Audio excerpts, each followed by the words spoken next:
Hi friends, నేను మీ Naveen రైడర్ని. Friends, మా దోస్త్ గారి ఊరైతే వాడితో పాటు తోడొచ్చాను. మొత్తానికి రాత్రి ట్రైన్లో పడుకున్నాం హ్యాపీగా. కానీ మార్నింగ్ లేచి చూసరికి వాళ్ళ ఊర్లో దిగలేదు, భీమవరం టౌన్లో దిగాల్సి వచ్చింది. ఎందుకంటే వాళ్ళ ఊర్లో ట్రైన్ ఆపలేదంట.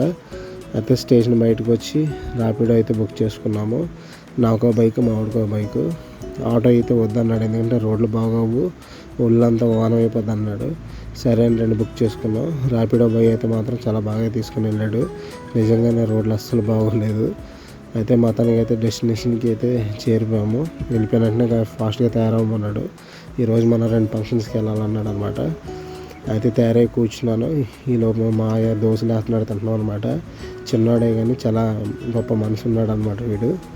అయితే మాత్రం ఫంక్షన్ వాళ్ళ ఇంటికి వచ్చేసరికి అందరూ కూడా చాలా బిజీగా ఉన్నారు. ఒక పక్క అయితే వంటలు అయితే జరిగిపోతున్నాయి. చికెన్ మటన్ అయితే మంచి స్మెల్ వచ్చేస్తున్నాయి. అయితే మళ్ళీ వేరే దగ్గరికి వెళ్దాం అనేసి మరి అక్కడికైతే వచ్చాం. వాళ్ళ చిన్నాన్నగారు హౌస్ కట్టుకుంటున్నారు అనమాట. అందుకు పునాది పూజ చేస్తున్నారంటే అటెండ్ అయ్యాము. అక్కడి నుంచి మరి లంచ్ టైం అయిపోతే మళ్ళీ ఫంక్షన్ దగ్గరికి అయితే వచ్చేసాము. రాగానే వంటల స్మెల్ అయితే మాత్రం అదర కూడా వస్తుంది, మామూలుగా కాదు. ఎప్పుడు తిందామని రెడీగా ఉన్నాము. ఇక్కడ బంతి భోజనాలు అనమాట. చాలా బాగుంది, నాకైతే బాగా నచ్చాయి. మొత్తానికి అయితే ఒక పట్టు పట్టి శుభ్రంగా తినేసి ఇంకా అక్కడి నుంచి మనం డేని కంప్లీట్ చేసాం అనమాట.